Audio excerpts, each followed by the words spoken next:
attending Elgin Academy. I want to start off my speech by just saying how blessed I am to have attended this school for the past 4 years, that I wouldn't be the person I am today without you all.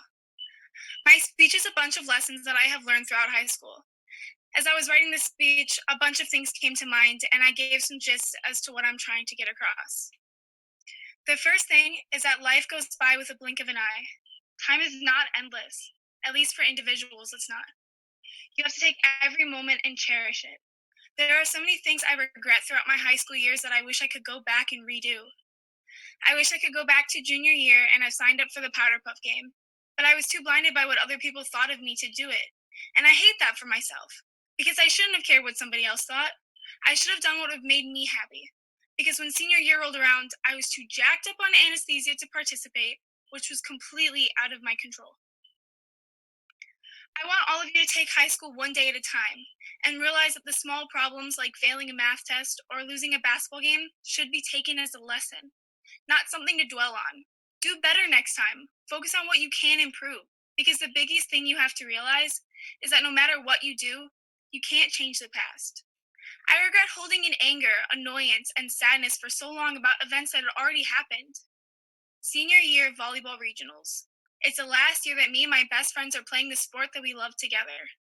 We had wanted more than anything to win that regional game, to continue on with our volleyball season. But unfortunately, it didn't work out. And it was practically devastating knowing that we had so much potential of winning and fell short at the last second. And we were upset for so long, thinking it was our own individual faults for losing that game and getting so down on ourselves. But it should have been an emphasis on how well we all played together. That at the end of the day, we were a great team and had the best 4 years playing with each other. That ending the season was eventually inevitable, and we should have focused on our love for the sport and how much we all meant to each other. Another lesson that I could have learned throughout my years here is that you should really think about the words you say to others. Think about who you're talking to, a teacher, a peer, or underclassmen. Words can sometimes have the worst outcomes. You can either really hurt someone's feelings or get yourself in serious trouble. And I doubt any of you actually want to see someone upset. And I can tell you firsthand that I'm someone who overreacts a lot, and that makes me freak out at people and say things I don't quite mean. I remember one time, as I was in a basketball game, I'd gotten onto the ground to save a loose ball, but I had moved a few inches, which had caused me to travel. And a kid in our fan section said, "Oh no, you shouldn't have moved, you should have just stayed still." And I had gotten so angry at that moment that I turned to him and said, "Shut up, I know," with a really mean tone and a few profanities thrown in the middle of that. And the look on his face sent me. I regretted it instantly. I was just upset with the fact that it happened, but it wasn't even a big deal, and I'd gotten worked up over nothing.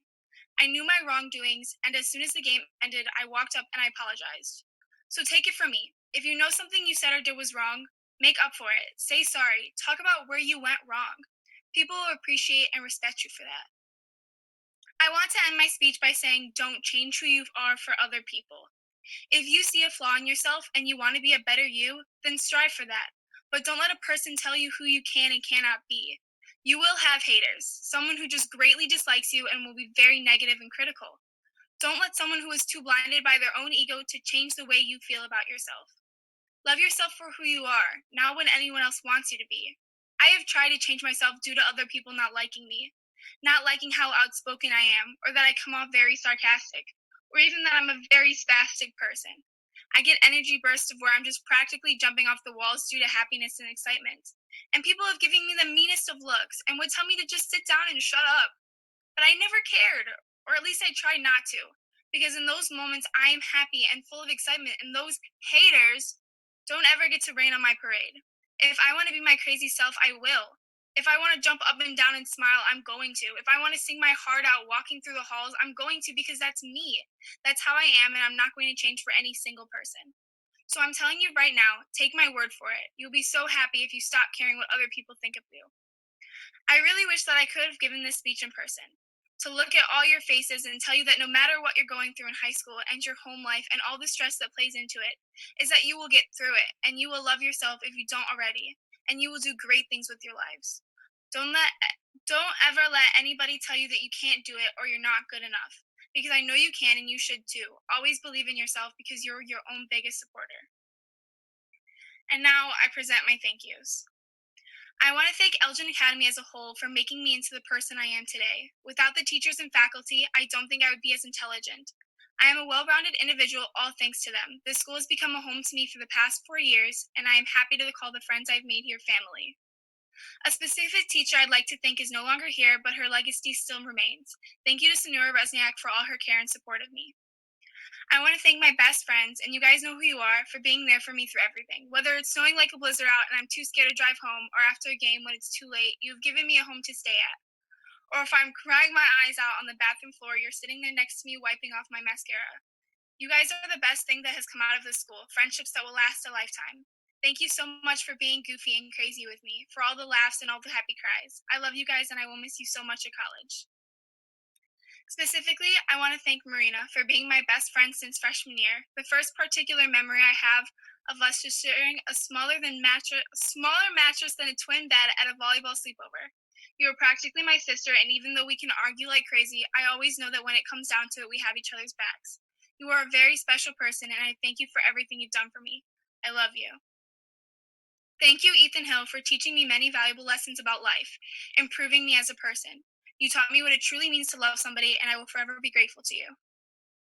Thank you to all my coaches who have made me into the athlete that I am. Before EA, I could not have claimed that title, but because of you all, I have acquired a love for sports and cherish the values they have taught me. I want to specifically thank Coach Rick for not only being a basketball coach, but for being the best mentor I could ask for. At the beginning of freshman year, we made a goal to realize my self worth and to let it shine. I thank you for being someone who I could always come to in a time of need. You are one of my favorite people, and I aspire to be as courageous and intelligent as you someday. Because of you, I can proudly say I love who I am. You are one goofy person, and I miss all the laughs we had together. I want to thank my 5 siblings for teaching me the ways of the world. You are all so different, and I've learned so much from watching you succeed in life. I want to thank my dad for being my best friend growing up. I'm crazy cool because of you. You taught me at a young age to not be such a wimp, which I'm forever grateful. I love you so very much. You're the greatest dad for me.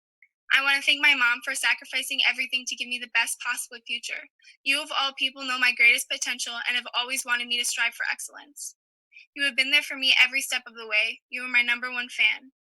To both of you, I know I'm the biggest pain in the butt. I doubt having a teenage daughter is anything but easy.